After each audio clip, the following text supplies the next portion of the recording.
Évangile de Jésus-Christ selon saint Marc, chapitre 3, versets 22 à 30.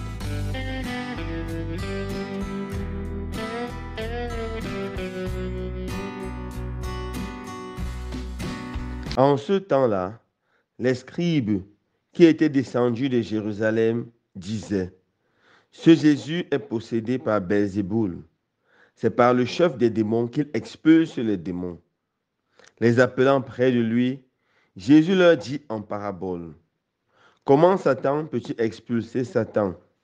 Si un royaume est divisé contre lui-même, ce royaume ne peut pas tenir.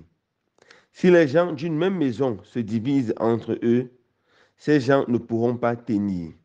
Si Satan s'est dressé contre lui-même, s'il est divisé, il ne peut pas tenir. C'en est fini de lui. Mais personne ne peut entrer dans la maison d'un homme fort et piller ses biens s'il ne l'a pas d'abord ligoté. Alors seulement il pillera sa maison. Amen, je vous le dis.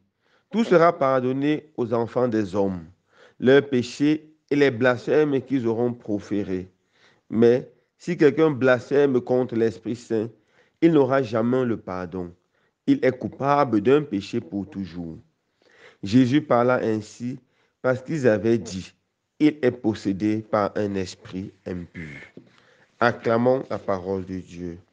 Louange à toi, Seigneur Jésus.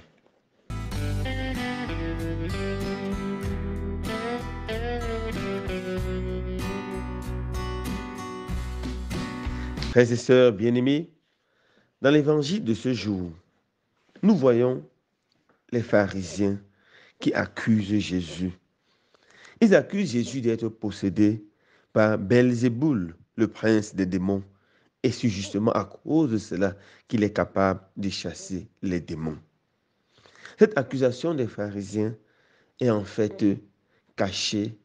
Cette accusation des pharisiens révèle en fait leur péché caché, le péché qu'ils avaient contre Jésus, la jalousie. Les scribes et les pharisiens étaient vraiment jaloux, car Jésus était un homme bon. Jésus faisait le bien, il faisait toutes sortes de bien. Il guérissait les malades, il chassait les démons et il enseignait l'amour, il enseignait la justice, il enseignait la vérité.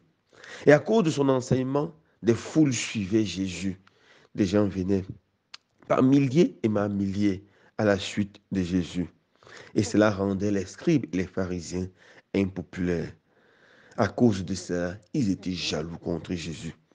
Et leur jalousie les a conduits à dire des choses même insensées. Par exemple, ils disent que Jésus utilise le pouvoir de Satan pour chasser Satan. Quelle incongruité, quelle stupidité. Voilà ce que la jalousie est capable de faire dans la vie d'une personne. Lorsque nous cultivons ce péché qu'on appelle la jalousie, on commence à avoir un comportement irrationnel, irréfléchi et même stupide envers la personne que nous détestons. Car la jalousie crée dans notre cœur beaucoup d'autres péchés, y compris la haine. Lorsqu'on lit les Saintes Écritures, on voit comment la jalousie a conduit les frères de Joseph à le vendre comme esclave en Égypte. Ils ont même essayé de l'assassiner. La jalousie peut nous conduire à faire des choses affreuses, des choses horribles. Alors, mes frères et sœurs bien-aimés, arrêtons-nous un instant et posons-nous la question: est-ce que dans mon cœur, il y a la jalousie? Est-ce que dans mon cœur, il y a la haine pour mon frère, ma soeur, mon collègue de service, mon camarade de classe, celui-là ou celle-là qui semble réussir mieux que moi? Si la réponse est oui, demandons au Seigneur la grâce de la conversion urgente, car la jalousie est un péché grave. Un péché qui peut nous conduire à des péchés encore plus graves, à des péchés encore plus affreux. La jalousie peut nous conduire à avoir ce qu'on appelle la mauvaise foi. La mauvaise foi, c'est cette incapacité de regarder la vérité et de dire ça, c'est la vérité. La mauvaise foi, c'est ce qui nous pousse à vivre dans le mensonge, à regarder quelque chose qui est rouge et à dire devant tout le monde que cette chose rouge est bleue. Voilà la mauvaise foi. C'est quelqu'un qui est bon comme Jésus, qui fait le bien et d'oser dire qu'il est mauvais, qu'il est possédé par un démon. C'est ça la mauvaise foi. Et la mauvaise foi nous rend totalement aveugles et nous conduit vers l'impact, nous conduit vers l'abîme, nous conduit vers la mort spirituelle et même la mort physique. Nous devons absolument ne pas tolérer la jalousie dans notre cœur. La jalousie fait rage dans beaucoup de nos familles.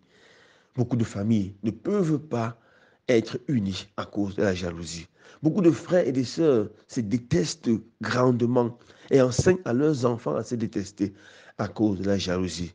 Peut-être parce qu'un a réussi dans un domaine où moi je n'ai pas encore réussi, ou peut-être parce que l'enfant de un semble plus béni que le mien. Alors la jalousie conduit à l'impact.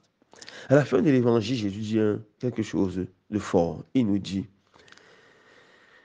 tous les péchés que nous allons commettre, et même les blasphèmes que nous allons commettre, nous seront pardonnés. Mais si quelqu'un blasphème contre l'Esprit Saint, il n'aura jamais le pardon. Jésus souligne ici le fameux péché contre le Saint-Esprit, le péché qui n'est pas pardonné.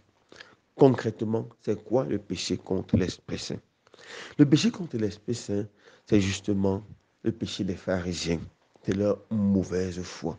C'est leur incapacité de s'amender, l'incapacité de se remettre en question et finalement l'incapacité de se mettre sur le chemin de la conversion. C'est de croire qu'on est meilleur, c'est de croire qu'on est saint, c'est de croire qu'on est parfait alors qu'on vit dans l'obscurité, dans les ténèbres. C'est ça le péché contre l'Esprit Saint. Il n'est pas pardonnable parce que celui qui commet ce péché ne demande même pas le pardon. Celui qui commet ce péché fait semblant de ne même pas entrer de péché. Celui qui commet ce péché reste dans les ténèbres. Voilà pourquoi il n'est pas pardonnable. Pour qu'un péché soit pardonnable, il faut une chose, la contrition. Reconnaître son péché, regretter son péché et demander pardon au Seigneur. Alors que le péché contre l'Esprit Saint, c'est justement celui-là qui refuse de reconnaître son péché et qui me fait rester dans les ténèbres, dans l'obscurité du péché. Demande au Seigneur de donner la grâce de pouvoir éviter la jalousie à tout prix, d'avoir une bonne foi et de jamais blasphémer contre l'Esprit Saint en refusant de nous convertir. Loué soit Jésus-Christ.